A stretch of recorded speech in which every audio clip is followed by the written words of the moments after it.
صحیح بخاری سے ہے، انٹرنیشنل نمبر کے مطابق 1380، اور مشکات میں اس کا نمبر ہے 1647۔ بڑی رکت انگیز یہ حدیث ہے۔ آپ صلی اللہ علیہ وسلم نے فرمایا جب جنازے کو رکھا جاتا ہے اور لوگ میت کو اپنے کندھوں پر اٹھا کر چلتے ہیں تو میت کلام کرتی ہے، بولتی ہے۔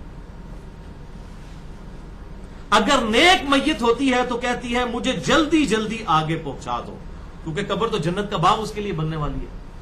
اور اگر بدکار میت ہوتی ہے تو کہتی ہے تباہی ہو، مجھے کہاں پر لے کر جا رہے ہو۔ اور اس میت کی اس آواز کو انسانوں اور جنوں کے علاوہ ہر مخلوق سنتی ہے۔ اگر انسان سن لے تو بے ہوش ہو جائیں، یہ آپ سے کے الفاظ ہیں۔ یہ اللہ نے پردہ ڈالا ہوا ہے، صحیح بخاری 1380۔ یہ میں کوئی وہ سٹوری بک نہیں پڑھ رہا، احادیث کی کتاب ہے، بخاری اور مسلم کی متفق علیہ حدیث ہے۔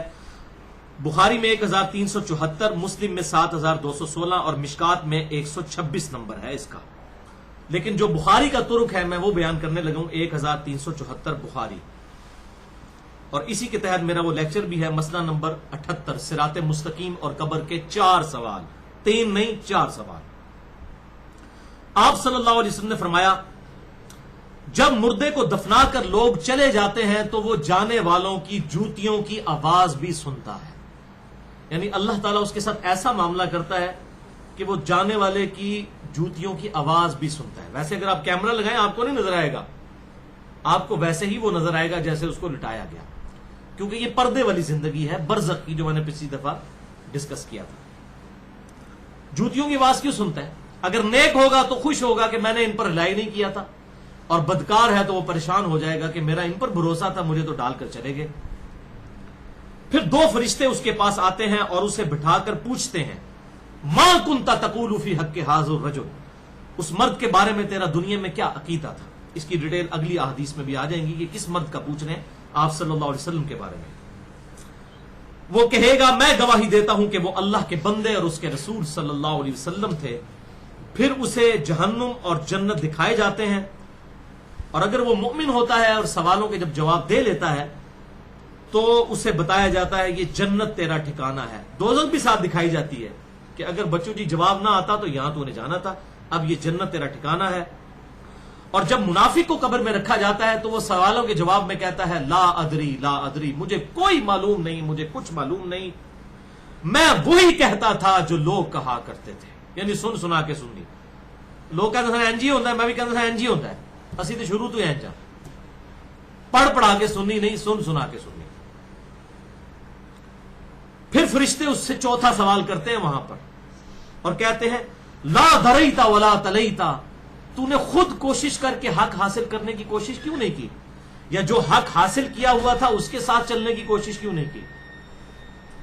حق حاصل کیا ہوا تھا اس کے ساتھ چلنے سے مراد یہ ہے کہ اس سے دیکھا کہ بھئی یہ کتاب و سنت کے راستے پر جو لوگ چل رہے ہیں اس راستے کو اڈاپٹ کرنے کی کوشش کیوں نہیں کی تم نے؟ اللہ۔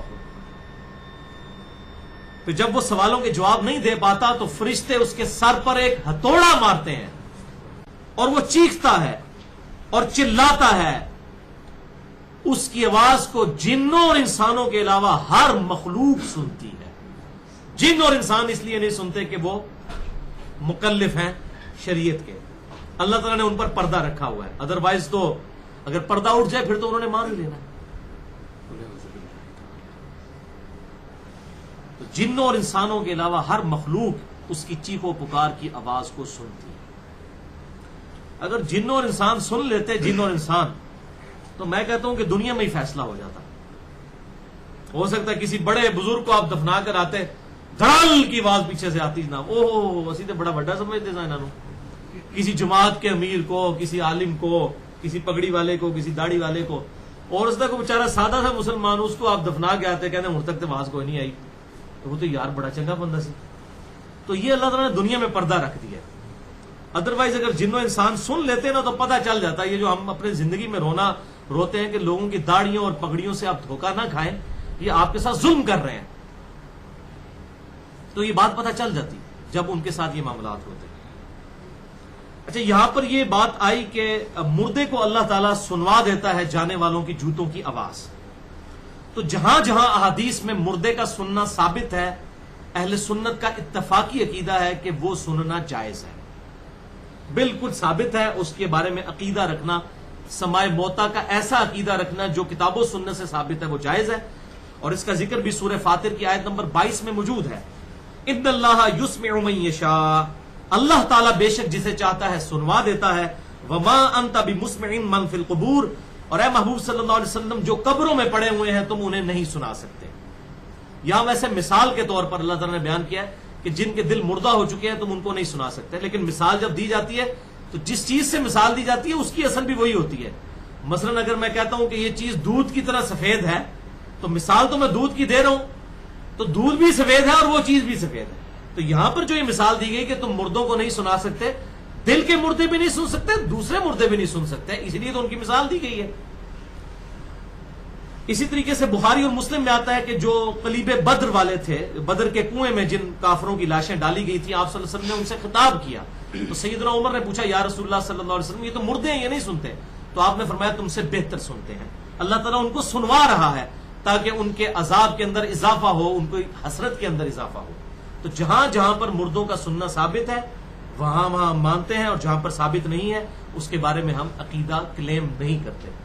لہذا یہ عقیدہ جو سماع موتا کا عقیدہ ہے، چاہے صوفیاء کے ہاں آیا، چاہے امام ابن تیمیہ اور ان کے شاگرد امام ابن قیم کے ہاں آیا، یہ بالکل باطل عقیدہ ہے، اور یہ کتاب و سنت کے بنیادی عقائد کی جڑ کاٹنے والا عقیدہ ہے۔ تو چاہے یہ امام ابن تیمیہ کا عقیدہ ہے، چاہے صوفیاء کا عقیدہ ہے، دونوں کے ہاں یہ عقیدہ پایا جاتا ہے، جس کی وجہ سے ہمیں ان سے اختلاف رائے ہے اس مسئلے میں۔ تو لیکن جہاں جہاں ثابت ہے ہم صرف اس کو مانتے ہیں، اور اس میں میں نے بڑی ڈیٹیل سے گفتگو کی ہے، مسئلہ نمبر نیو 5 کے نام سے حیات النبی کے عقیدے کا تحقیقی جائزہ، اس میں نے سماع موتا کا عقیدہ اور یہ برزخی گروپ جو کیپٹن عثمانی گروپ ہے یا دیوبند کا مماتی گروپ ہے، ان کے جو عقائد اور نظریات ہیں ان کا بھی میں نے تحقیقی جائزہ اس کے اندر لیا ہے۔